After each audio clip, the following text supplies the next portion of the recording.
Ah, Hola. la profe. Hola. Hola, Hola. Vamos llegando todos, ¿cierto?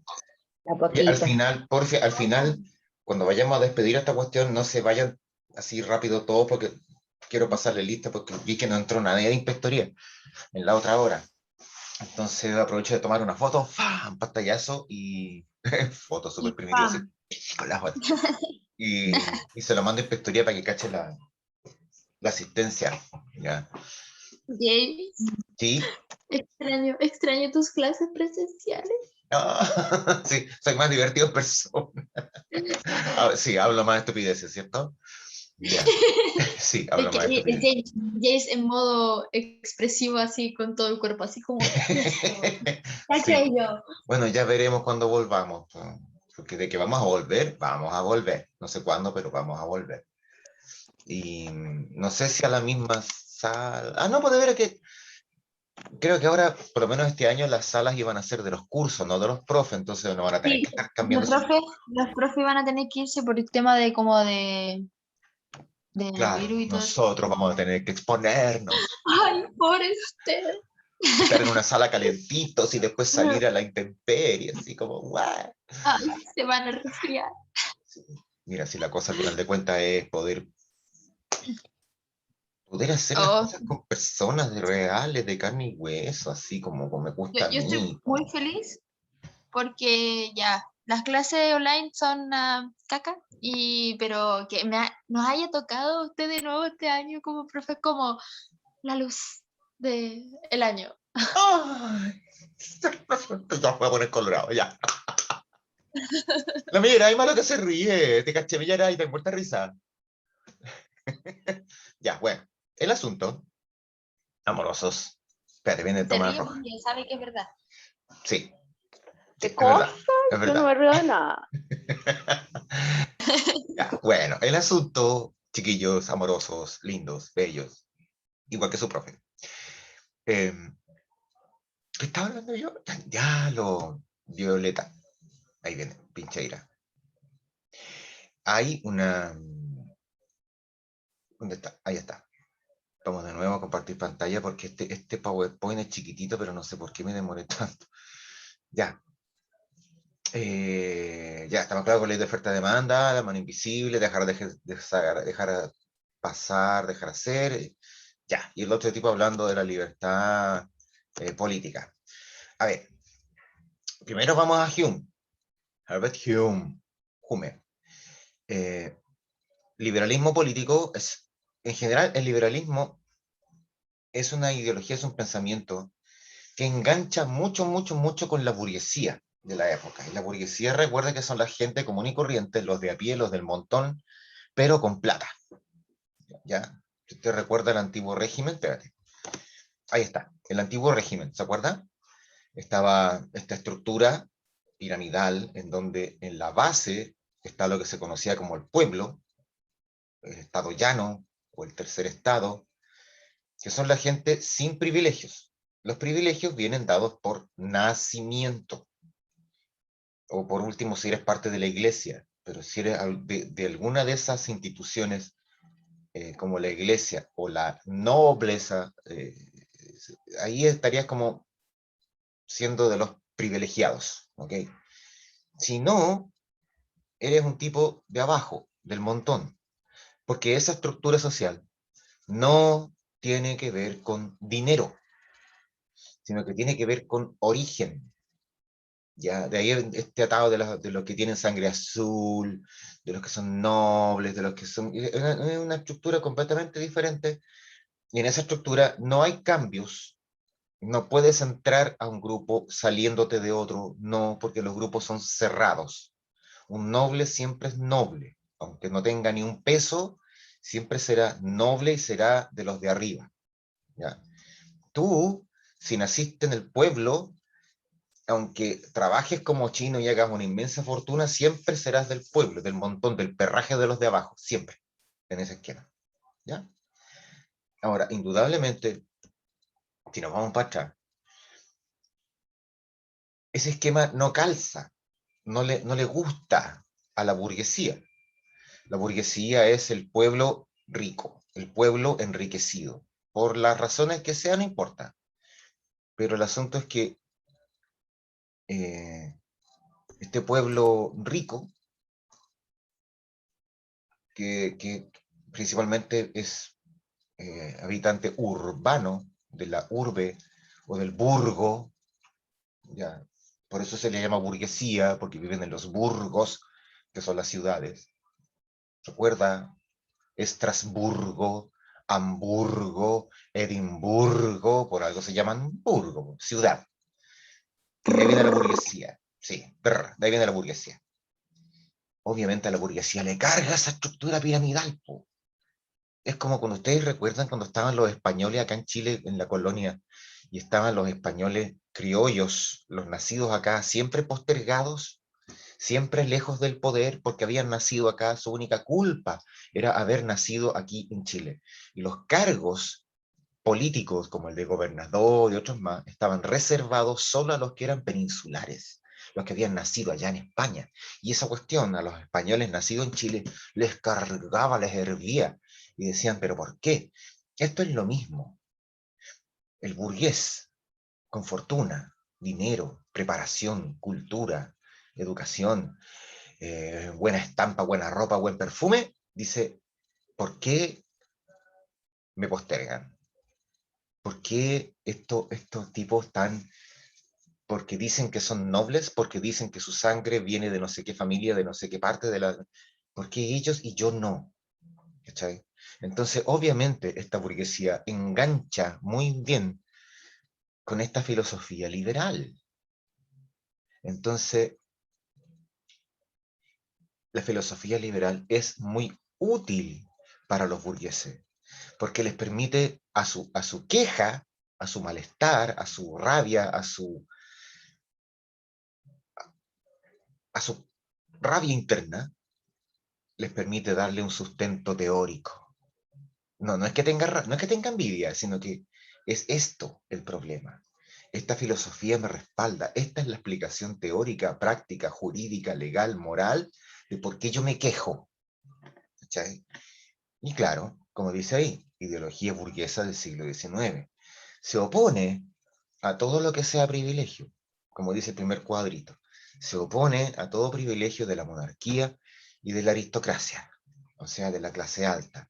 ¿Por qué el noble no puede pagar impuestos como los demás?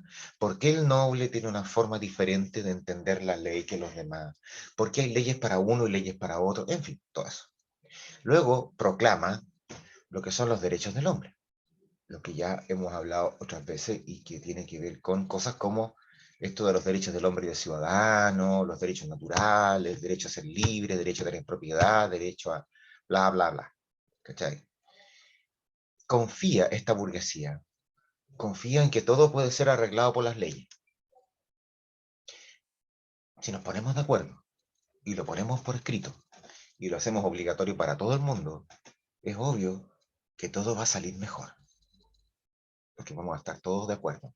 Y defiende, por supuesto, lo que es el último cuadrito amarillo, el constitucionalismo, porque es como decirte, no podemos vivir en un país en donde todo esté definido por la voluntad de un rey, o todo esté marcado por los antojos de una clase, de un grupo social, así la nobleza que defiende sus privilegios. No, tiene que haber un documento escrito que diga cuáles son los derechos básicos de las personas y cómo se organiza ese país. Y ese documento básico se llama Constitución. ¿Cachai? Ya, tenemos claro eso, tenemos claro que a eso se opone. Ya. Producto de todo esto, nació esa cosa que se llama la Declaración de los Derechos del Hombre y del Ciudadano. 1789, agosto, un mes después de estallada la Revolución Francesa. A mí me da risa de repente cuando hay gente que dice que nada positivo sale de la violencia. Pucha, perdón por corregirlos, pero la Revolución Francesa eh, no fue una marcha con flores, fue algo típico del siglo XVIII, finales del XVIII, con los argumentos y la herramienta del siglo XVIII.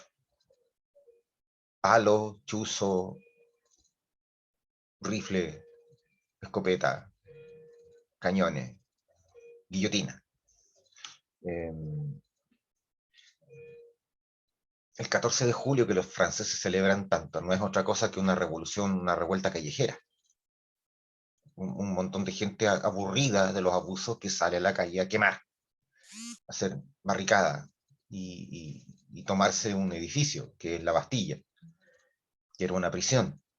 Y en esa prisión había muchos presos políticos que criticaban al gobierno. Y también era un depósito de armas. ¿Y para qué quieres asaltar un depósito de armas? Para usarlas. ¿Contra quién? Contra los soldados que defendían al rey. Ya, eso es día feriado en Francia y se celebra 14 de julio. Al mes después, los diputados reunidos en la Asamblea Nacional Constituyente escribieron esto.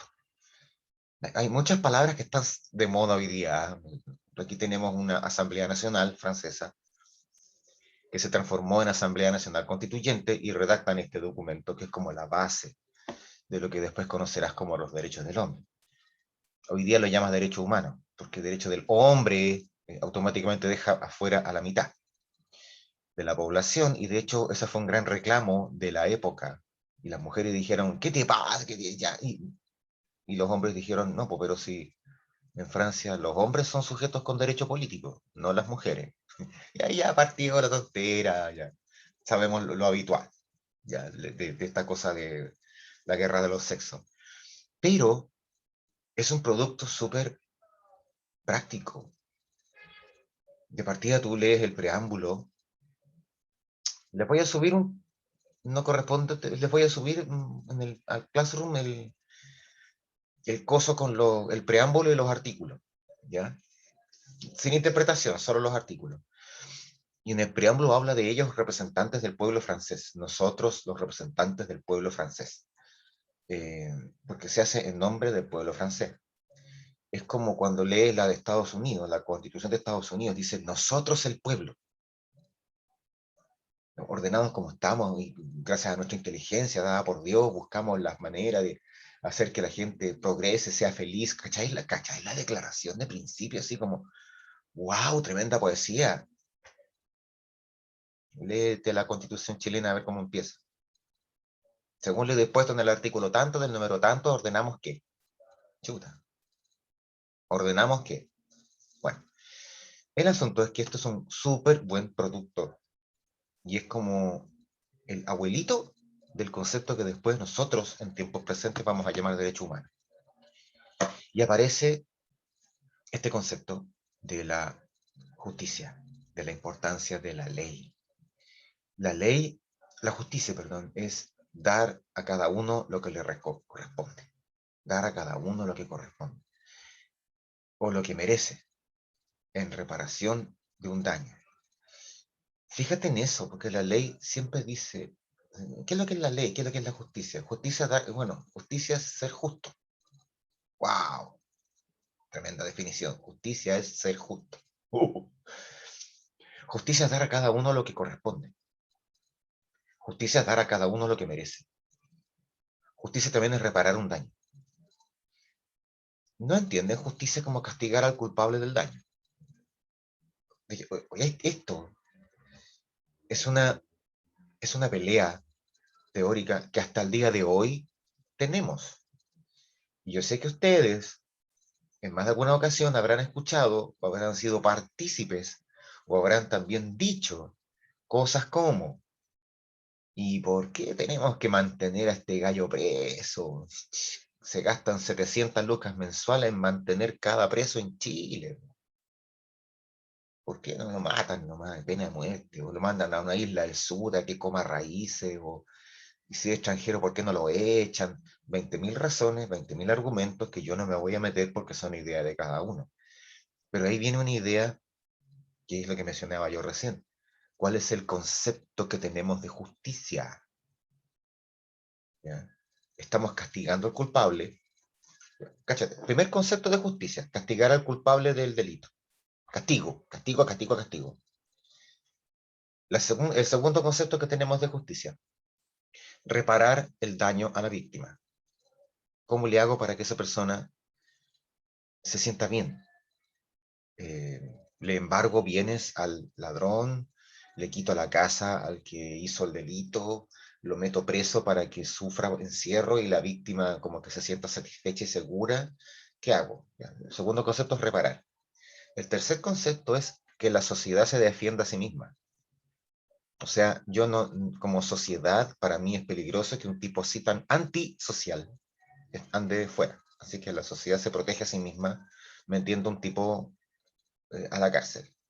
Y el cuarto concepto sería el de reparación, perdón, el de rehabilitación. O sea, ese pobre tipo que cometió el crimen, por alguna razón lo hizo, algún problema tiene, ayudémoslo, enseñémosle que eso no se hace, que eso es malo, psicólogo, psiquiatra, entendamos su infancia, su crecimiento, dónde estuvo, qué le pasó, puede aprender, enseñémosle a hacer cosas, será un hombre de bien, y ahí lo transforma. ¿Te fijas que son como 4 formas distintas de entender la misma cosa? Justicia. Pero estos tipos lo entendían, fíjate bien. Dice, dar a cada uno lo que corresponde, dar a cada uno lo que merece o reparar un daño. Punto. Aquí dice que la ley debe ser escrita. ¿Ya? Solo así tú puedes evitar la interpretación. A veces uno, incluso a veces con una ley escrita tú puedes llegar a interpretar. Pero, ¿qué es lo que quisieron decir? Claro, eso pasa cuando las leyes llevan escritas más de 100 años. O sea, imagínate tú que nosotros tenemos un código civil que tiene más o menos 150 años. Tenemos un código penal que tiene como 130. Entonces, como obvio que lo que se escribía antes y cómo se escribía antes puede que no calce en cómo se hacen las cosas ahora. Piensa el mismo caso que mencionamos en la hora anterior, o sea, Adam Smith hablaba de la mano invisible en el control y corrección de los precios. Y no se le ocurrió que podía existir una cosa que se llamaba colusión. ¿Cachai? Y así tú puedes buscar un montón de cosas y darte cuenta de que en su época eran permitidas y en nuestro presente son prohibidas. Por ejemplo, el tema de los matrimonios y las relaciones prematrimoniales, el tema de los menores de edad. Antes en el campo las cabras a los 12 ya estaban teniendo hijos. Pero hoy día tú ves una niña de 12 años embarazada y así el medio escándalo. Porque eso es delito. ¿Cachai? Y si te vas al punto no sé, las costumbres con los animales, te das cuenta que hace años atrás hay un lote de cosas que a nadie le importaban, que la ley permitía y que hoy día la ley prohíbe. ¿Cachai? Entonces el tema de la lecholita y el maltrato animal. O sea, por eso mismo la ley es una cosa que está siempre cambiando. La ley siempre debe ser una cosa viva. Pero ¿qué es lo importante? Que esté escrita. Al menos en nuestra costumbre, como somos países herederos de España y a través de ellos herederos del Imperio Romano, nos basamos en el derecho romano que dice que la cosa tiene que ser escrita. Ahora, fíjate bien, siempre se usa esa figura para simbolizar a la justicia. Se supone que son los atributos de la justicia. Y son 5. 5 atributos de la justicia que ahí están, anotaditos. Primer atributo, la justicia siempre es mujer. ¿Y por qué se le pone mujer? Por el criterio.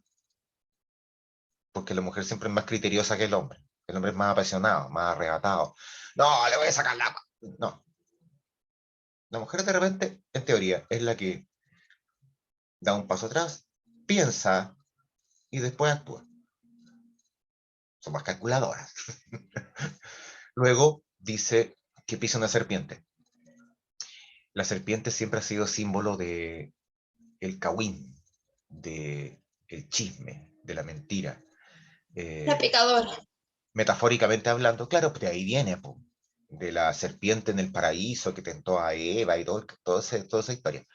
Entonces, claro, la serpiente es como símbolo de todo aquello que no debes escuchar. La justicia no escucha. rumores. La justicia no escucha cagüines, la justicia se supone no escucha lenguas venenosas, solo evidencias, pruebas. Porta una espada con la que aplica la sanción, el castigo. ¿Ya? La espada es un símbolo de castigo, de fuerza, de acción. Yo voy a hacer esto, ¡pah! El espadazo. Es metafórico, no es que te cortes la cabeza ni nada, pero metafóricamente hablando, la espada como símbolo de la fuerza del castigo. Está la balanza, porque aquí tú sopesas las cosas. Aquí no escuchas cagüines, por eso pisas la serpiente, pero sí aceptas pruebas, argumentos. Y entonces, según qué lado argumenta mejor, según qué lado comprueba mejor las cosas, será mi decisión. Pero es neutro. El peso de la evidencia. ¿Ya? Y además, lleva una venda en los ojos. ¿Por qué lleva los ojos vendados? ¿Ah? Para no poder juzgar por tan simple, algo tan simple como la apariencia o por el estatus social o por alguien pobre o por alguien de clase alta. No ve a quien juzga. Para ella, todos los que se paren delante son iguales. No los ve. Ni cómo se visten, ni cómo son, ni su color de piel, ni su estatura, ni nada. La justicia es igual para todos porque es ciega. No ve quién es el juzgado. No ve, en teoría. Ojalá fuera realmente así. Es que tú has visto si alguna vez pasan por Valparaíso, o van a Valparaíso, donde está la Corte de Apelaciones, en Plaza Justicia. Es como tan raro, porque en la puerta del edificio, al costado izquierdo, hay una escultura de la justicia. Pero es una justicia que la espada y la balanza se las puso debajo del hombro. O sea, como que dice, se las guardó y la venda se la sacó. Es una escultura muy interesante. Está ahí. Es como ridículo que esté Tal ahí. cual como es. Claro, como que dice, es la justicia con todo lo que no debe ser. ¿Cachai? Cuenta la leyenda porteña de que un caballero, enojado con un fallo de los tribunales que consideró injusto, mandó a hacer esa escultura. Ya, perfecto. El asunto es, ¿por qué alguien la pone ahí? Es como el símbolo de la injusticia en la puerta del Tribunal de Justicia. Es como extraño. Bueno, es muy de Valparaíso eso. ¿Ya? Ya. La Constitución. Es como clarito el equilibrio, porque establece que tú y otra persona más van a tener una relación muy especial. Esa otra persona más la vas a llamar el gobernante y tú vas a ser el gobernado. Recuerda que en un sistema republicano los papeles pueden cambiar. Entonces, el gobernante de un año al año siguiente puede ser un simple gobernado. Y el gobernado de una época al año siguiente puede ser el gobernante. Se supone que así funciona la cuestión, ¿ya? Todos podemos ser elegidos, todos podemos elegir. El que alguna vez está arriba le toca abajo y el que está abajo después le toca arriba. O sea, alternancia se llama eso en el poder, etcétera, etcétera, etcétera. Pero establece este documento que se llama Constitución, que ambos, los gobernantes y los gobernados, tenemos ambos derechos y deberes, y que todos tenemos que cumplirlo, porque el que no cumple recibe sanción. Y cuando yo veo que alguien no cumple, lo debo sancionar. Por ejemplo, desde el punto de vista del gobernante, ya, del gobernante, tengo derechos y atribuciones. ¿Ya? Atribución del gobernante. En caso de emergencia, dictar estado de catástrofe, de lo que sea.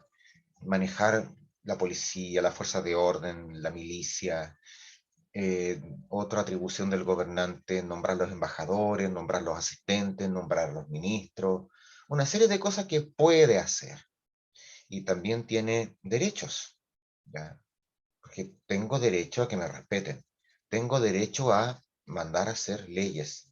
Tengo derecho a dictar decretos. Soy el gobernante. Pero tengo deberes y obligaciones. Por ejemplo, dentro de los deberes, debo hacer que la gente respete la ley. Debo hacer que la gente respete el orden. Debo mantenerme ordenado en mis gastos. Debo rendir cuentas de las cosas que hago. Tengo obligaciones. Yo debo mantener la soberanía de mi país. Debo vigilar la frontera. Debo preocuparme del orden público. Debo preocuparme del abastecimiento, que todos tengan comida. Tengo la obligación de ayudar a los que son pobres y no le alcanza.